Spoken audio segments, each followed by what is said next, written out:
In Japan, I bring my camera everywhere.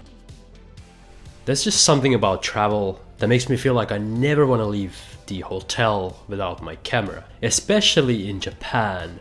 All these tiny little alleys, storefronts, lanterns, all these little details means that there's always something to photograph.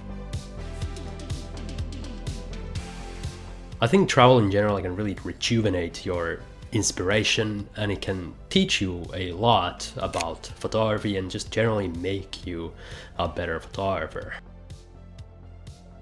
The fact that everything is new and the fact that you're kind of on a limited time schedule means that you just gotta put in the work and go out and take photos because you won't have the chance the next day. For me, that can mean even taking daytime photos, which is something I rarely do, but here I couldn't resist to try.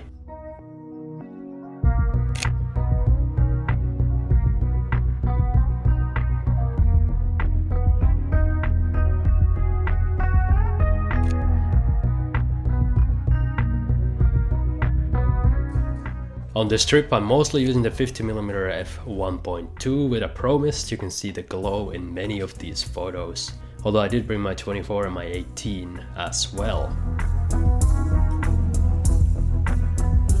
Just looking at all these cute little storefronts and lanterns and whatnot, how can you resist taking photos? These are probably the kind of photos that I wouldn't necessarily notice if I actually lived in Tokyo, but as a visitor especially, these really stand out.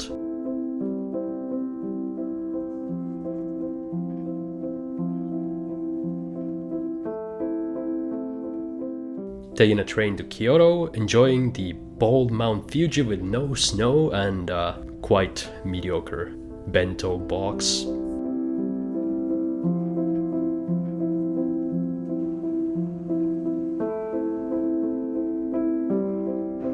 Arriving in Kyoto, it's immediately much different from Tokyo. It's much more calm and serene, especially because I went to Japan kind of before most of the tourists showed up. I mean, every day I was in Kyoto for 3 days. Every day there's more tourists walking around, but it's such a different vibe from Tokyo.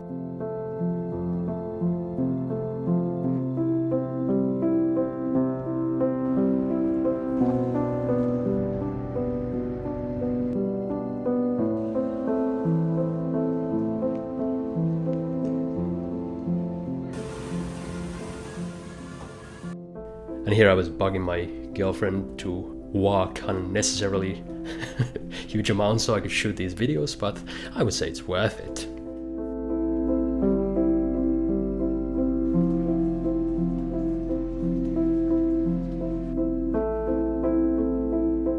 I thought it was funny finding a vending machine for beer right next to a very famous temple.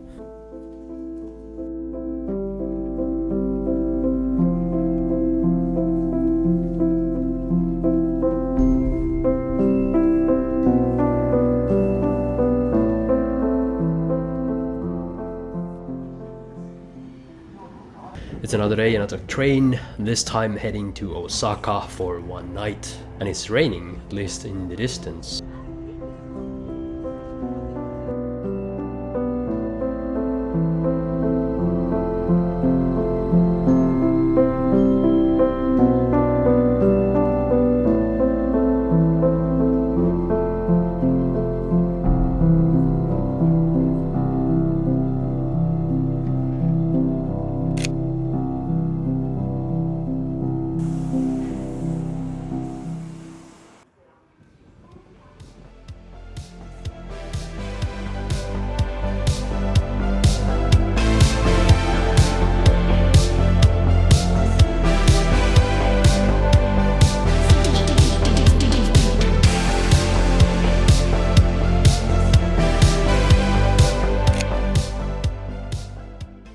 Osaka always has a warm place in my heart because I feel like it was the first city that I managed to take good street photos in back when I was really getting started with street photography. And, you know, again, the fact that Japan is so beautiful makes everything easier, so it was an easy start. And then I could bring that confidence into other countries where it was much more difficult.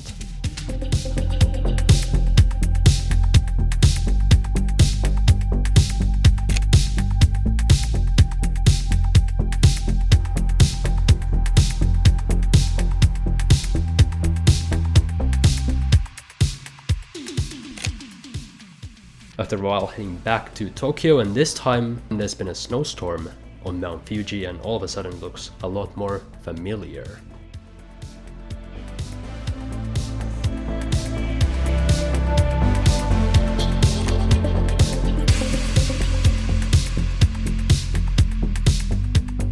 Back to Shinjuku, which means I have to go to Yodobashi Camera, which is a cool camera shop, but it also has the coolest neon signs in probably the entire world.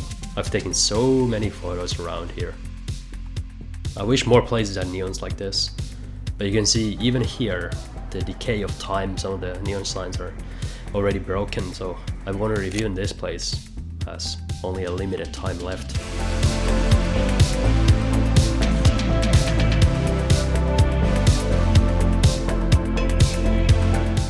And again, shooting some classic scenes of Shinjuku and this absolute piece of art.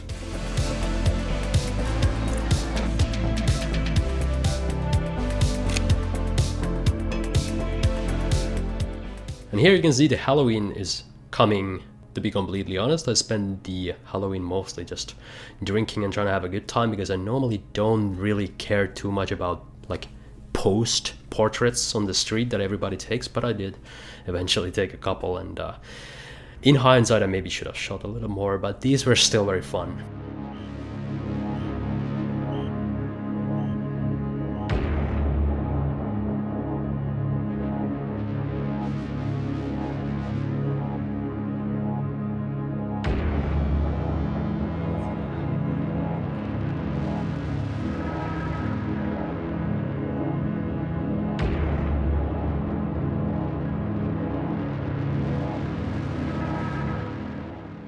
This is a portrait of me in my costume. I was dressed as an all-around cool guy, taken by one of my good friends and one of my favorite photographers, Dan, aka 012 on Instagram. Check out his work if you want to see one new photo every 4 months.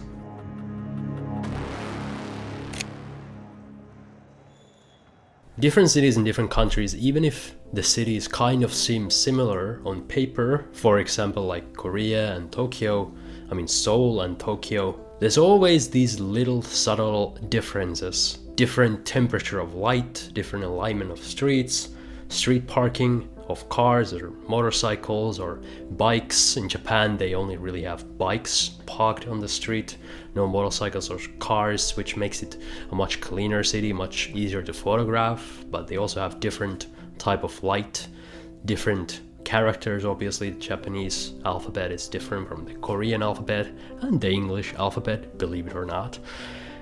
All these little differences you can bring to your home country that you learn about shooting in another place, and then it just makes you a better, more well-rounded photographer, I feel. And I've had a huge advantage, a huge privilege being able to travel so much and adapt to different cities, which really made me learn much faster. So I really recommend traveling. That's hardly a groundbreaking revelation, but it really is worth it. Still got a couple more videos from Japan to come. I shot a lot of film. I just got the scans, feeling good about that video. And I also shot a bunch of behind the scenes of shooting reels, which some people are gonna hate and some people are really gonna appreciate. So stay tuned for those, and thank you so much for watching.